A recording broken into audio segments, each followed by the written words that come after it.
نحمدہ و نصلی علی رسولہ الکریم۔ عزیزان محترم، میں Muhammad Aslam Dodi, chairman liberal party Pakistan, آپ سے مخاطب ہوں اور آپ دیکھ رہے ہیں liberal party Pakistan YouTube channel. عزیزان محترم، آپ کو پتہ ہے کہ اس چینل کے توسط سے آپ کے سامنے لبرل پارٹی پاکستان کا منشور بیان کیا جاتا ہے اور میں اسی مقصد کے لیے وقتاً فوقتاً آپ کے سامنے اپنے خیالات کا اظہار کرتا رہتا ہوں۔ عزیزان محترم، liberal party Pakistan YouTube channel آپ کا اپنا چینل ہے۔ میں توقع ظاہر کرتا ہوں اور امید کرتا ہوں کہ آپ اس چینل کو سبسکرائب کریں گے، لائک کریں گے، شیئر کریں گے اور بیل آئیکن کو بھی دبا دیں گے تاکہ پارٹی کی طرف سے دی جانے والی معلومات اور گزارشات بر وقت آپ کے پاس پہنچیں اور آپ کے دوست احباب اور عزیز و اقارب مکمل طور پر ان سے استفادہ کر سکیں۔ عزیزان محترم، آپ اس حقیقت سے بھی آگاہ ہیں کہ آج کل لبرل پارٹی پاکستان کے بینر تلے اور اس کے سٹیج سے آپ کے سامنے 5 قسم کے اہم ترین پروگرام پیش کیے جا رہے ہیں، جن میں سے 3 پروگرام مذہبی نوعیت کے پروگرام ہیں، جن میں سے پہلا پروگرام ہے قرآن پاک کی تفسیر اور دوسرا پروگرام سیرت النبی صلی اللہ علیہ وآلہ وسلم اور تیسرا پروگرام جو آپ کے سامنے پیش کیا جا رہا ہے وہ ہے ایمان اور اس کی شاخیں۔ اس کے علاوہ 2 دوسرے پروگرام جو میری ذاتی لکھی ہوئی کتابوں سے متعلق ہیں، ان میں پہلا پروگرام میری ذاتی لکھی کتاب جدلیاتی لبرلزم کا خلاصہ آپ کے سامنے بیان کیا جا رہا ہے اور دوسرا پروگرام میری دوسری کتاب لبرل نظام حیات، اس کا خلاصہ حقیقی آزادی کی صورت میں آپ کے سامنے پیش کیا جا رہا ہے۔ تو عزیزان محترم، یہ تمام کے تمام پروگرام آپ کے سامنے ایپیسوڈز کی صورت میں پیش کیے جا رہے ہیں۔ عزیزان محترم، اس وقت میں جو پروگرام آپ کے سامنے پیش کر رہا ہوں وہ ہے سیرت النبی صلی اللہ علیہ وآلہ وسلم کا ایپیسوڈ نمبر 52۔ عزیزان محترم، آپ کو پتہ ہے کہ بعثت رسول اللہ صلی اللہ علیہ وآلہ وسلم سے پہلے عربوں کی جو اخلاقی حالت تھی، میں اس کے بارے میں آپ کو بریف کر رہا ہوں کہ اس وقت عرب کے لوگ جو تھے وہ بت پرستی میں پڑے ہوئے تھے۔ طبقات تو تھے 4 قسم کے، یعنی کچھ لوگ حضرت ابراہیم علیہ السلام کے پیروکار بھی تھے لیکن اکا دکا تعداد تھی ان کی، اور دوسرا بڑا گروہ عیسائیوں کا تھا جو حضرت عیسیٰ علیہ السلام کے پیروکار تھے، تیسرا بڑا گروہ یہودیوں کا تھا جو حضرت موسیٰ علیہ السلام کے پیروکار تھے، اور سب سے بڑا گروہ مشرکین کا تھا جو بتوں کے پوجا پاٹ کرتے تھے، بتوں کو مانتے تھے اور بتوں سے اپنی حاجتیں مانگتے تھے۔ یہ مشرکین تھے مکہ اور مکہ کے اطراف میں اور دیگر قبائل میں یہ لوگ پھیلے ہوئے تھے اور یہ سب سے بڑا گروہ بناتے تھے۔ تو عزیزان محترم، میں آپ کو حضرت نوح علیہ السلام کے زمانہ میں جو بت پرستی تھی اس کے حوالہ سے آپ کو میں پچھلے 2-3 ایپیسوڈ سے آگاہ کر رہا ہوں۔ تو آج بھی میں ایک نصر نامی جو بت تھا ان کا، یعنی کہ حضرت نوح علیہ السلام کی قوم اور ان کی جو آگے اولاد چلی، ان میں ایک نصر نامی بت تھا۔ یہ 5 بت ود، سواع، یغوث اور یعوق اور 5واں نصر، یہ 5 بت حضرت نوح علیہ السلام کی قوم میں بڑا ممتاز مقام رکھتے تھے، بڑے مشہور تھے اور بڑے معروف تھے یہ 5 بت۔ تو ان بتوں میں سے 4 کے بارے میں تو میں آپ کو ان کے حالات سے آگاہ کر چکا ہوں۔ آج نصر کے بارے میں کچھ آپ کے سامنے میں نے بیان کرنا ہے۔ تو ابن اسحاق نے کہا ہے، ابن اسحاق کے بارے میں آپ جانتے ہیں کہ وہ مطلب ہے سیرت النبی صلی اللہ علیہ وآلہ وسلم کے سب سے پہلے مصنف ہیں۔ جی ہاں، 85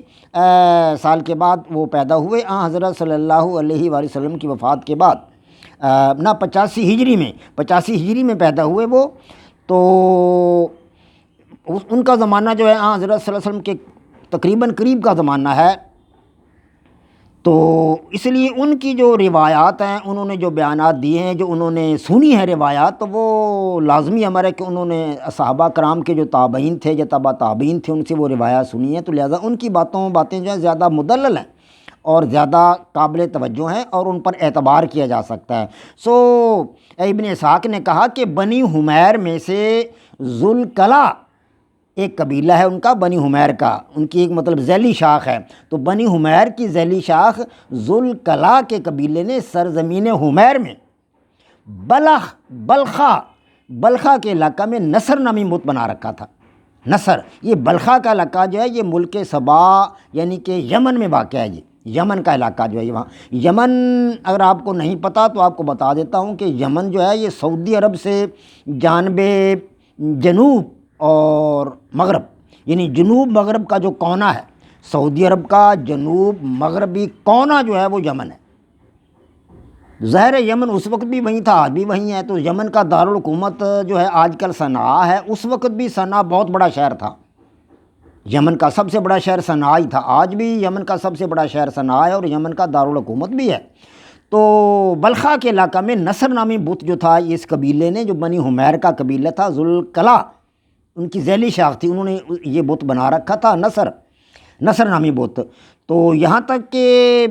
ان کے پاس یہودی مبلغ پہنچے اور ان مبلغوں نے انہیں یہودی بنا لیا۔ تبدیلی مذہب سے پہلے جو بنی حمیر تھے وہ صنعاء میں، مطلب ہے یمن میں، ایک بڑا انہوں نے مندر بنا رکھا تھا، اس کا نام رینام تھا۔ جس مندر میں انہوں نے یہ نصر بت رکھا ہوا تھا اس کا نام تھا رینام، جس پر وہ قربانیاں چڑھاتے تھے۔ جی ہاں، یہ سارے لوگ جو تھے بنی حمیر والے، ان پر قربانیاں چڑھاتے تھے، اور یہ لوگ اس بت کو اپنا معبود سمجھتے تھے، نصر کو، اس کے لیے نظریں مانتے تھے اور جانوروں کو اس پر قربان کرتے تھے۔ اس بت کی شکل گدھ جیسی تھی۔ جی ہاں، پہلے میں بتا چکا ہوں کہ پہلے مطلب جو تھا وہ جو میں نے آپ کو بتائے ہیں، ود اور سوا اور یغوث اور مطلب یعوق، ان میں سے ایک گھوڑے کی شکل کا تھا اور ایک جو تھا وہ شیر کی شکل کا تھا۔ یہ بت جو تھا، نصر جو تھا، یہ گدھ کی شکل کا تھا، گدھ۔ تو جو سبا کی جو ریاست ہے اس کے جو قدیم کتبے ہیں ان میں اس بت کا نام نسور لکھا ہوا ہے، نصر کا نسور لکھا ہوا، اور اس کے مندر کے جو لوگ ہیں وہ اس کو مطلب اس کے مندر کو لوگ بیت نسور کہا کرتے تھے کہ یہ بیت نسور ہے، یعنی نسور کا گھر ہے، اور اس کے پجاریوں کو اہل نسور کہا جاتا تھا، نصر کے پجاریوں کو۔ قدیم مندروں کے جو آثار عرب اور اس کے ذیلی علاقوں میں، اطراف کے علاقوں میں، متصل علاقوں میں جو ملے ہیں، ان میں سے بہت سے مندر ایسے ہیں کہ ان کے دروازوں پر گدھ کی شکل بنی ہوئی، جی ہاں، گدھ کی شکلیں بنی ہوئی ہیں، اس لیے کہ یہ لوگ گدھ کو مطلب مانتے تھے۔ نصر تھا گدھ ان کے، مطلب اس کو مطلب اس کی پوجا پاٹ کرتے تھے، اس کی عبادت کرتے تھے، اس سے مرادیں مانگتے تھے، اس کے آگے جھکتے تھے اور اسے اپنا بہت بڑا دیوتا سمجھتے تھے وہ لوگ۔ تو عربی میں نصر گدھ کو کہتے ہیں۔ جی ہاں، یہ حضرت نوح علیہ السلام کے وقت میں دیوتا کے طور پر مذکور ہے، یعنی کتبوں میں جو لکھا ہوا ہے کہ نصر نامی بت جو ہے یہ ایک گدھ کی شکل کا بت تھا اور دیوتا کے طور پر اس کی پوجا پاٹ کی جاتی تھی، اس کو معبود مانا جاتا تھا۔ تو نصر کا ذکر قرآن پاک میں بھی اللہ تبارک و تعالیٰ نے فرمایا، وہ میں نے آیت آپ کو پڑھ کر سنائی ہے پہلے، ایک بار پھر آپ کو سناتا ہوں کہ اس میں نصر کا ذکر بھی موجود ہے، جن میں ود کا ذکر ہے، سوا کا ذکر ہے، یغوث کا ذکر ہے، یعوق کا ذکر ہے، وہاں نصر کا ذکر بھی ہے قرآن پاک میں۔ تو یہ حضرت نوح علیہ السلام کے زمانہ کے 5 مشہور اور معروف بتوں میں سے ایک تھا نصر۔ جی ہاں، اور قرآن پاک میں مذکور ہے، وَقَالُوا لَا تَذَرُنَّ وَقَالُوا لَا تَذَرُنَّ آلِهَتَكُمْ وَلَا تَذَرُنَّ وَدًّا وَلَا سُوَاعًا وَلَا يَغُوثَ وَلَا يَغُوثَ وَيَعُوقَ وَنَسْرَ، آخر میں نصر آتا ہے۔ تو یہ قرآن پاک کی آیات میں نے آپ کے سامنے پڑھ کر سنائی ہیں، اور کہتے رہے کہ تم اپنے معبودوں کو مت چھوڑنا۔ ہاں جی، یہ کفار مکہ یا کفار اطراف کے علاقہ کے جو کافر لوگ تھے وہ اپنے بتوں کے بارے میں کہتے تھے، ان کے بڑے بڑے بزرگ جو تھے، ان کے جو مطلب تجربہ کار لوگ تھے، وہ کہتے تھے کہ اور کہتے رہے کہ تم اپنے معبودوں کو مت چھوڑنا، اپنے معبودوں کو مت چھوڑنا، اور ود اور سوا اور یغوث اور یعوق اور نصر کو بھی نہ ہرگز نہ چھوڑ۔ یہ تھا وہ مطلب ان لوگوں کا عقیدہ اور ان لوگوں کی مطلب زندگی کا جو تھا دار و مدار وہ بتوں پر تھا۔ تو گویا کہ بت پرستی ان لوگوں میں عام تھی۔ حضرت صلی اللہ علیہ وسلم کی بعثت مبارک سے پہلے یہ سارے کا سارا علاقہ، عرب کے اطراف کے لوگ، عرب کے مطلب دائیں طرف کے لوگ، بائیں طرف کے لوگ، اوپر نیچے، یہ بہت بڑا علاقہ تھا عرب کا۔ ادھر مصر تھا، اوپر کی طرف شام اور عراق کے علاقے تھے، ادھر جو تھا بحرین تھا، اور مطلب اور دیگر ریاستیں تھیں، اور نیچے یمن آ جاتا ہے۔ یہ سارے کا سارا علاقہ عرب کا علاقہ تھا، اور یہاں بت پرستی جو تھی وہ عام تھی، اور یہ سارے کے سارے بت حضرت نوح علیہ السلام کے زمانہ کے بت تھے، جو ان کے زمانہ سے ان کی پوجا ہوتی چلی آ رہی تھی، اور آج بھی نبی علیہ السلام کے بعثت مبارک سے پہلے آج بھی انہی بتوں کی پوجا ہو رہی تھی۔ وما علینا الا البلاغ۔ پاک فوج زندہ باد، پاکستان پائندہ باد۔